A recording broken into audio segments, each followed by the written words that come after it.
ভাই এটা ঝড় টাইফুন হ্যারিকেন সবকিছুকে ছাপিয়ে গেছে শামীম হোসেন পাটোয়ারির ব্যাটিং।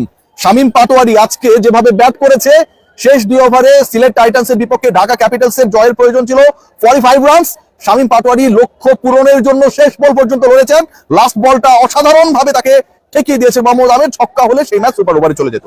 শামীম পাটোয়ারি 43 বলে 81 করেছেন, অপরাজিত থেকেছেন, 3টে ছক্কা মেরেছেন, 9টা 4 মেরেছেন, 190 স্ট্রাইক রেটে ব্যাট করেছেন। এই ম্যাচের লাস্ট ওভারটা দীর্ঘদিন মানুষের মনে থাকবে। সিলেট এই ম্যাচে জিতেছে, ঢাকা পরাজিত হয়েছে, কিন্তু দিন শেষে উইনার হচ্ছে সত্যিকার অর্থেই ক্রিকেট। ঢাকা ক্যাপিটালস এর জার্সি দেখলে যে স্মার্টনেস আমরা দেখি, আমার কাছে মনে হয় যে সেই স্মার্ট ক্রিকেটটাই আজকে প্রদর্শনের চেষ্টা করেছে সেই দলটা। আপনারা সবাই জানেন যে ঢাকা ক্যাপিটালস এর অফিসিয়াল ব্র্যান্ডিং স্পন্সর করছে শীর্ষস্থানীয় কসমেটিক্স এবং স্কিন কেয়ার ব্র্যান্ড রিমার্ক হার্লান। তাদের যে বিভিন্ন প্রোডাক্ট অরিক্স রয়েছে, লিলি রয়েছে, একনল রয়েছে, জার্সিটা আমরা দেখেছি। সেই জার্সি নিয়ে আজকে খেলতে নেমে যে দুজন ক্রিকেটার আমাদের সবার মন জয় করেছে, একজন সাব্বির রহমান রুম্মান আর একজন শামীম হোসেন পাটোয়ারি। শামীম পাটোয়ারি শেষ 2 ওভারে 45 রান দরকার, সেই 45 রানের ইকুয়েশনটা শেষ ওভারে গিয়ে দাঁড়ালো 27 রানে। প্রথম বলে 4, পরের বল ওয়াইড, লাস্ট 5 বলে দরকার 22 রান, তারপরের বল এটা একটা নাটক। ব্যাট বলের সংযোগ হয়নি, ঘাড়ের উপর দিয়ে গেছে, নো বল কিনা শেষ পর্যন্ত থার্ড আম্পায়ার ডিসাইড করলেন that was a no ball. Last 5 বলে দরকার 21 রান, এক বলে হয়ে গেছে 6 রান, একটা নো, একটা ওয়াইড, একটা 4। মোহাম্মদ আমির ফ্রি হিটে ছক্কা মেরে দিলেন শামীম হোসেন পাটোয়ারি, যেভাবে মারলেন রিভার্স সুইপ করে, অনেকটা যেন কোদাল দিয়ে মাটি খোঁড়ার মতো করে মারলেন। 15 রান দরকার, বল আছে 4টা, তারপরে কোনো রান হলো না। 3 বলে 15, পরের 2 বলে 2টা 4, পরের 2 বলে 2টা 4, লাস্ট বলে দরকার 7 রান। ছক্কা হলে ম্যাচ গড়াবে সুপার ওভারে। মোহাম্মদ আমিরের বলে আরো একটা ওই ফ্রি হিটে মারা ছক্কার মতো করে কি মারবেন Shamim Patwari. He was ready for that shot. I am damn sure Amir ভুল করলেন না। মাপা লেন্থের ইয়র্কার শামীম হোসেন পাটোয়ারি কিছুই করার ছিল না। শেষ পর্যন্ত 6 রানে যেই ম্যাচটা ঢাকা ক্যাপিটালস হেরে গেল এবং সিলেট টাইটান্স জিতলো, আমার কাছে মনে হয় দুদিন পরে ক্রিকেট ব্যাক করার পরে এরকম একটা এক্সাইটমেন্ট সবাইকে আসলে জিতিয়ে দিয়েছে। সাব্বির রহমান রুম্মানকে আমি কেন বলেছি, শামীম পাটোয়ারিকে কেন বলেছি, দেখুন এই দুইজন ক্রিকেটারকে নিয়ে যে ডিসকাশনটা রয়েছে সেটা হচ্ছে শামীম পাটোয়ারি রাইট মোমেন্টে জ্বলে ওঠেন না। আজকে একলা যেটা করেছেন, তাসকিন আহমেদ করেছেন ওই পার্টনারশিপে মাত্র 3 রান, টোটাল এসেছে 38 রান ওই শেষ 2 ওভারে, বাকি 35 রানের 2টা হচ্ছে এক্সট্রা। এবং শামীম হোসেন পাটোয়ারি 9 বলে করেছেন 33 রান, শেষ 9 বলে 33 রান করেছেন শামীম হোসেন পাটোয়ারি।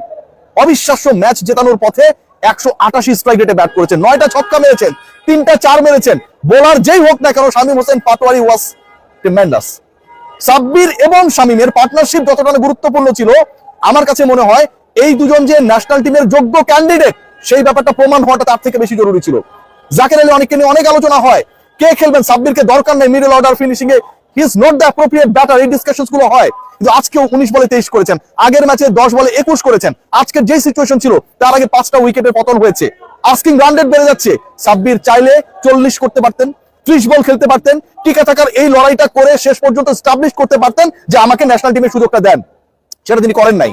তিনি যেটা করেছেন তার দলের স্বার্থে এক্সপ্লোসিভ ব্যাটিংটাকে কন্টিনিউ করেছেন। নাসুম আহমেদের বল ছক্কা মেরেছেন, সিঙ্গেল দিয়েছেন, আবারও ছক্কা মারার চেষ্টা করতে গিয়ে আউট হয়ে গেছেন।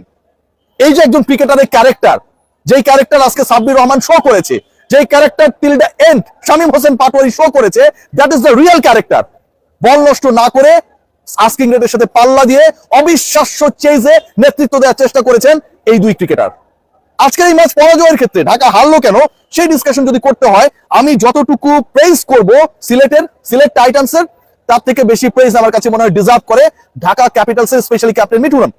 তাদের ব্যাটিং অর্ডারটা আপনারা দেখেন, সমালোচনা করতেই হবে।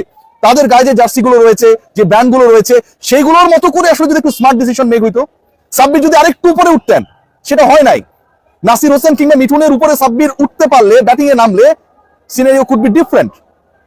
আজকে যেখানে আমরা যদি খেয়াল করে দেখি যে এই যে 173 রান হলো 5 উইকেটে, এই 173 রান করানোর ক্ষেত্রে সবচেয়ে বড় রোল প্লে করেছে ঢাকা ক্যাপিটালসের বোলিং ডিপার্টমেন্ট।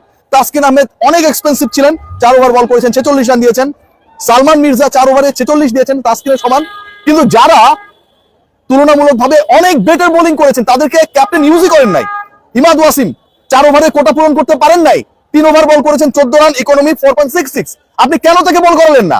173 এর স্কোরটা তো নাও হতে পারতো, বাদ দিলাম তার কথা। নাসির হোসেন 3 ওভারে 20 রান, ইকোনমি 6.66, আপনি তারও একটা ওভার রেখে দিয়েছেন।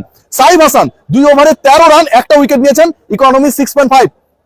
এই যে সাইফ হাসানের 2 ওভারে 13, নাসির হোসেনের 3 ওভারে 20, ইমাদের 3 ওভারে 14 রান, মানে এই 3 জন বোলার মিলে যে 8টা ওভার করলেন এবং এই 8 ওভারে এই 3 জন বোলার মিলে যেভাবে রানটাকে স্কাই হাই হবার ক্ষেত্রে রুখে দেওয়ার ক্ষেত্রে বড় রোল প্লে করলেন, আপনি তাদেরকে করালেন না।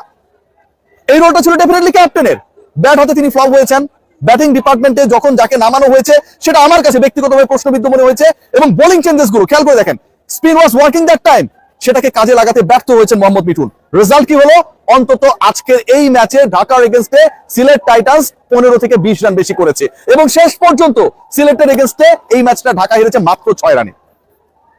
বোলিং চেঞ্জেস গুলো যদি আরেকটু বুদ্ধি সম্পন্ন হতো, আরেকটু মেধা সম্পন্ন হতো, ব্যাটিং ডিপার্টমেন্টের অর্ডারটা যদি আরেকটু ডিফারেন্ট হতো, it could be a very different match. আজকে যিনি 188 স্ট্রাইক রেটে ব্যাট করলেন শামীম পাটোয়ারি, 80+ রানে ইনিংসটা খেললেন, শেষ 2 ওভারে 45 রানের সমীকরণ মিলাতে গিয়ে 39 করে ফেললেন, এক লাই অনেকটা। সেই শামীম হোসেন পাটোয়ারি হয়তো আজকে উইনিং টিমে থাকতে পারতেন।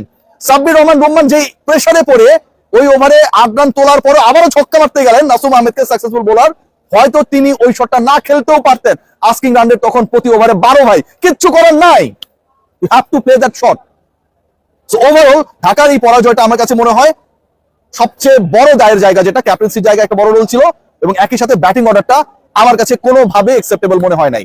এই ব্যাটিং অর্ডারে যদি একটু শাফল করা হতো, নাসিরের জায়গায় যদি অথবা মোহাম্মদ মিঠুনের জায়গায় যদি, যেই দুজন ব্যাট করেছেন হাইয়েস্ট এবং সেকেন্ড হাইয়েস্ট রান করেছেন 23 এবং 81, শামীম এবং সাব্বির, এদেরকে ওই জায়গায় খেলানো হতো, it could be a different ball game. এবং সেই জিনিসটা হয়নি দেখে আজকে ঢাকা পরাজিত। তারপর এটা অনেক এক্সাইটিং একটা ম্যাচ ছিল, অসাধারণ একটা ম্যাচ ছিল।